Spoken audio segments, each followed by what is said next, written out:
Tapi kita kadang-kadang lihat orang guru ngaji Quran tuh remeh aja, kecil saja. Orang yang mengajarkan Quran adalah orang yang tertinggi dari sekian banyak tariqah. Kenapa? Khairukum man ta'allama al-Quran wa 'allamahu. Orang terbaik di antara kamu, yang the best of the best adalah yang mempelajari Al-Quran dan mengajarkannya. Bismillahirrahmanirrahim. Assalamualaikum warahmatullahi wabarakatuh. Walikulli wahidihim tariqun min turuqin yakhtaruhu fayakunu min dha wasila kajulusihi bainal anami murabbiya wa kakasratil awradi kasawmis salah wa kakhidmatin linnasi walhamdil hatab litasadduqin bimuhassalin mutamawwala. Dan bagi masing-masing yang sedang menempuh jalan untuk menjadi wali Allah, itu ada jalannya sendiri-sendiri dari beberapa jalan yang ada. Yakhtaruhu, yang memilih siapa si wahid, hu akan torik, fayakunu, maka ada siapa si wahid, minda, dari itu torik, ada itu wasilah, orang yang sampai. Sering kita mendengar kata tarikat atau torikoh. Kalau disebut kata tarikat atau torikoh, itu bayangan kita adalah sekumpulan orang yang berkumpul kemudian membaca zikir bareng-bareng. Pemimpinnya disebut dengan mursyid, anak buahnya disebut dengan murid, pekerjaannya adalah wirid, sasarannya adalah murad. Biasanya dikesankan oleh para penganut thariqah ini, mursyidnya itu wali, orang yang hebat. Di Indonesia sendiri ada thariqah yang disahkan oleh Nahdlatul Ulama, ada 42 thariqah, termasuk diantaranya adalah Naqsyabandiyah, Qadiriyah, Khalidiyah, Syatoriyah, Sadiliyah, Tijaniyah, Rifaiyah, lain sebagainya, termasuk Sanusiyah, Idrisiyah ya. Itu bayangan dan pikiran kita, sehingga kalau orang disebut sudah masuk grup thariqah, itu adalah grup zikir. Nanti ada macam-macam. Biasanya di thariqah itu ada talqin atau bi'at, ada juga yang nanti menggunakan suluk. Nah, untuk melengkapi pengajiannya ada yang disebut dengan manaqib. Nah, pikiran itu salah, kesimpulan itu tidak benar. Bukan berarti bahwa orang-orang yang punya grup thariqah itu bukan thariqah, itu juga thariqah. Cuma yang namanya thariqah itu bukan tok tukang wiridan. Kita harus tahu ini, sebab yang dimaksud dengan thariqah di dalam kajian tasawuf itu adalah satu metodologi, jalan kecil yang ditempuh oleh orang-orang yang sudah menegakkan syariat, kemudian punya kegiatan yang rutin dilakukan sepanjang hayatnya. Itu namanya thariqah, untuk mencapai tujuan dekat dengan Allah. Oleh karena itu di dalam kitab ini Syekh Zainuddin Al-Ma'bari Al-Malibari menjelaskan hakikat thariqah Ini untuk meluruskan pemahaman kita. Ketika sudah ditanya, kamu sudah masuk tarekat belum? Belum. Kamu masuk tarekat sudah, tarekat apa? Qadiriyah. Kamu masuk belum? Belum. Nah terus kerjamu apa? Ya saya sih tahfidz aja tiap hari, takrir. Lalu orang yang hafal Quran tadi dianggap lebih rendah oleh orang yang sudah masuk tarekat tadi karena belum ketemu guru mursyid diajari cara zikir. Ini penting saya luruskan. Menurut Syekh Zainuddin Al-Ma'bari Al-Malibari, dan ini ajaran Al-Imam Al-Ghazali, setiap orang itu bisa saja memilih thariqah. Apa thariqah itu? Apa saja? Satu, ini dia bilang apa? Setiap orang punya thariqah sendiri-sendiri yang dia pilih, yang lewat thariqah tadi dia akan sampai kepada Allah, dekat dengan Allah, jadi waliullah. Selama ini orang berpikir yang namanya wali pasti tukang zikir tok, mana-mana pergi bawa tasbih itu. Dia jelaskan, kajulusihi mainal anami murabbiya. Satu, seperti duduknya seseorang di hadapan orang banyak, membimbing, ngajari, mulang ngaji, mulang ibadah, ngajari agama Islam. Jadi guru ngaji, dari kiai, dari ulama. Qala Imam Al-Ghazali rahimahullah, man alima wa amila wa 'allama fa huwa alladhi yud'a 'aziban fi malakuti samawati fa innahu kasyamsi tudhi'u li ghairiha wa hiya mudhi'atun fi nafsiha.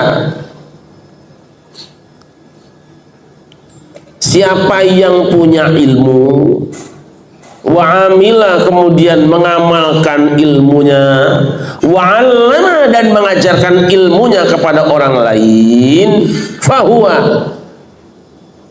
maka siapa saja yang punya kerjaan ini, dia berilmu, mengamalkan, kemudian mengajarkan, fahuwa, maka dia orang itu alladzi yud'a, yang dipanggil, diseru, aziman, sebagai orang besar, fi malakutis samawat, di kerajaan langit-langit. Orang besar itu orang yang berilmu, kemudian mengamalkannya dan mengajarkannya, itu orang the best di hadapan Allah. Itu kelas 1 ranking tertinggi. Kenapa? Sebab ini adalah yang menggantikan Nabi.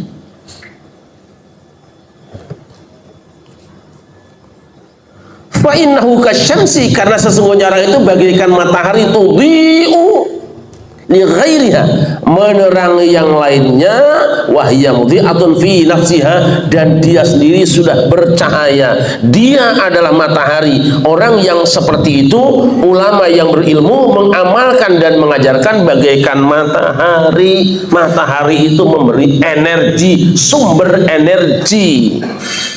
Itu ulama. Nah, siapa orang yang seperti ini sepanjang hidupnya, maka dia sudah mengamalkan thariqah yang terhebat. Nah, makanya Nahdlatul Ulama mengeluarkan fatwa ketika ditanya, apakah kalau saya mengajarkan kitab Fathul Qorib sepanjang hidup saya sudah berthariqah? Ya, orang yang ngajar kitab takrib Fathul Qorib sepanjang hayatnya dia sudah berthariqah, dan ini menurut kitab ini thariqah tertinggi. Ya, tapi kita kadang-kadang lihat orang guru ngaji Quran tuh remeh aja, kecil saja. Orang yang mengajarkan Quran adalah orang yang tertinggi dari sekian banyak thariqah. Kenapa? Khairukum man ta'allama al-Quran wa 'allamahu. Orang terbaik di antara kamu, yang the best of the best, adalah yang mempelajari Al-Quran dan mengajarkannya. Jadi guru mursyid kelas berat nomor 1 itu bukan mursyid Thariqat Qadiriyah, mursyid Naqsabandiyah, mursyid Syadziliyah, bukan. Mursyid tertinggi adalah mursyid yang mengajarkan Al-Quranul Karim. Jadi besok kita jangan salah lihat ini. Sallallahu Nabi Muhammad. Itu nomor satu ya. Yang kelas satu adalah ulama yang suka ngajar.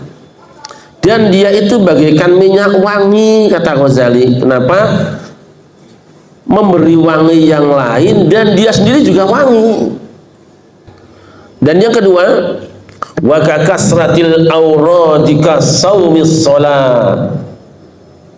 Thariqat kelas 2 nih. Ranking kedua adalah orang yang banyak wiridan, zikiran. Seperti apa? Banyak puasa sunat dan banyak sholat sunat. Itu kelas 2 tuh. Yang punya wirid-wirid kelas 2 tuh. Sebab apa? Dia untuk dirinya sendiri tapi nggak berpengaruh pada yang lain, nggak memberikan manfaat pada orang lain. Nah, thariqat yang ada selama ini Qadiriyah, Naqsabandiyah, Khalidiyah, Syatuliyah, itu ada thariqat wiridan yang kelas 2. Tapi di Indonesia yang digede-gedekan itu kan pertemuan thariqat internasional, isinya tukang wiridan, bukan tukang ngajar Quran. Mohon maaf saya agak kenceng ini karena di hadapan murid-murid saya, santri-santri saya, supaya mereka semangat belajarnya. Yang hebat itu belum nanti jadi walinya. Kalau sudah jadi wali, udah kayak nggak sholat pisan, bajunya compang-camping, ditanya orang diam saja, itu wali. Nah, ya opong ini. Sallallahu alaihi Muhammad. Siapa yang banyak wiridan, puasa sunat, sholat sunat terus sepanjang ayatnya, kayak di Ummul Qura ini. Ummul Qura ini wajib sholat tahajud, bukan tahajud yang wajib. Santri-santri wajib sholat tahajud di sini, sepanjang jadi santri di sini.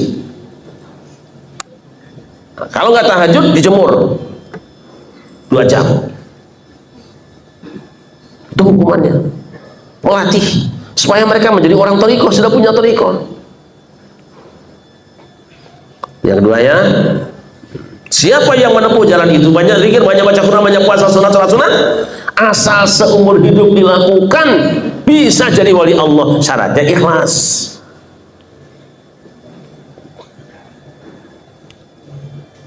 Ikhlas apa sih? Ikhlas itu ibaratnya kita lah badan khalisan, bersih, amal ikhlas bersih, bening, steril, ketemu dengan Allah tuh. Tapi kalau masih ada keraknya, ada kotorannya, dibersihkan dulu, jangan ketemu Allah, tidak bisa ketemu Allah. Yang ketiga, wa ka khidmatin linnas, melayani kebutuhan orang banyak, kebutuhan yang berhubungan dengan syariat, pengajian, masang karpet, nyiapkan sound system. Itu khidmatin linnas.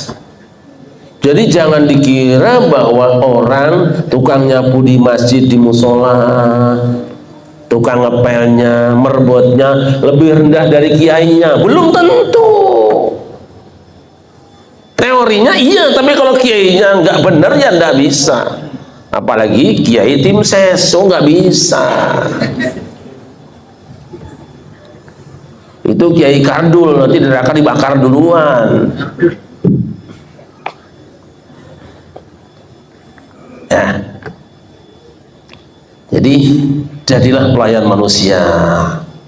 Itu sebabnya orang-orang soleh itu suka merebut posisi ini, walaupun beliau sudah punya thariqah yang lain. Saya contohkan Abah Anom, Sohibul Wafat Tajul Arifin rahimahullah. Saya waktu bujangan sekitar tahun 85-an, 86, bawa rombongan Majelis Ulama Indonesia DKI Jakarta. Kebetulan saya yang bawa karena saya yang tahunya, dari pendidikan kader ulama DKI Jakarta. Begitu datang Abah yang sudah sepuh, Abah Anom, dia bareng-bareng dengan keluarga yang nyiapin makanan buat tamunya. Guru mursyid kelas dunia, bukan mursyid gadungan yang bisa menentukan seorang rasul, bukan mursyid gadungan yang bisa nunjuk ini Imam Mahdi, bukan. Itu mursyid jangkrik, asal dipajang ngeri. Ini Abah Anom. Kiai-kiai dari Jakarta termasuk kader ulama itu nangis menyaksikan perilaku beliau. Karena apa? Entoh begitu beliau mengatakan seharusnya yang datang sowan adalah saya ke kiai-kiai, bukan panjenengan yang ke sini. Mursyid. Jadi melayani umat itu direbut, padahal itu jatahnya orang-orang macam kita lah. Batul di Pasuruan, Bangil. Itu orangnya seperti Mbah Lim, Imam Puro, ngomong tuh gak jelas. Mbah Lim, Imam Puro itu termasuk poros langit lah. Ngomong gak jelas, ngomong apa sih bilang. Tapi anehnya punya santri 40 ngaji dan ngerti, itu bingung saya. Berarti santrinya sama-sama stres juga itu. Ngomong, Masya Allah, saya dibawa oleh sahabat saya Dr. Agus Daldiri dari pesantren Wahid Hashim Pasuruan. Sowan ke sana dan jam-jam seginilah kalau nggak salah. Saya tidak tahu, baru sampai di situ ada orang tua yang kemudian menyiapkan minum saya, makan bareng kayak gini aja. Ini bajunya terbuka geblak gitu. Saya tanya, Gus, Batul mana? Lah itu Batul itu. Seperti itu penampilannya. Dia rebut thariqah yang lain setelah beliau juga punya thariqah yang lain. Apa? Beliau thariqahnya setiap hari ngajar santri dan dibatasi 40 orang. Dan pagi beliau keliling ke pasar minta duit ke orang satu tunjuk-tunjuknya. Duit itu untuk makan santrinya. Ada yang kayak gitu sekarang? Ada kayak gitu enggak? Nggak ada. Musim pilpres ya paling-paling yang ngantri dapat duit dari calonnya, nanti duitnya buat diri sendiri. Lalu jamaahnya juga suruh ngamplopi juga. Orang sugih piye toh. Maka khidmatin linnas. Maka jadikan dirimu pelayan manusia. Senanglah kamu kalau kedatangan tamu, karena saat tamu datang kamu saat itu bisa menjadi pelayan. Jadi wali. Mungkin hafidz Quran ngajar juga enggak. Mungkin apa namanya? Wiridan juga sekali-kali, wong tahajud juga biasanya jam 12 siang menjelang zuhur. Rebut ini. Lihat santri-santri di pondok, diajari sama kiainya. Asal ada kiainya datang, itu sendalnya dibalik supaya keluarnya gampang. Dibalik itu bukan dibungkus ya. Adab itu. Rebutan untuk beresin sendal tamu-tamunya. Jadi pondok-pondok pesantren itu kalau ada tamu berapa banyak pun sendalnya mesti dibalik, diberesin. Baris rapi banget. Maka khidmatin linnas, jadilah pelayan manusia lah. Apa-apa yang berguna buat orang banyak, jadi kita daftar jadi orang yang melayani. Walhamil hatab, dan orang yang mencari atau membawa kayu bakar, mikul kayu bakar. Ini kan zaman dulu, sekarang nggak ada kayu bakar, sekarang mah LPG atau apa namanya, tabung gas. Tapi nyari kayu bakar, dagang, usaha, bisnis itu litasadduqin bimuhassalin mutamawwala.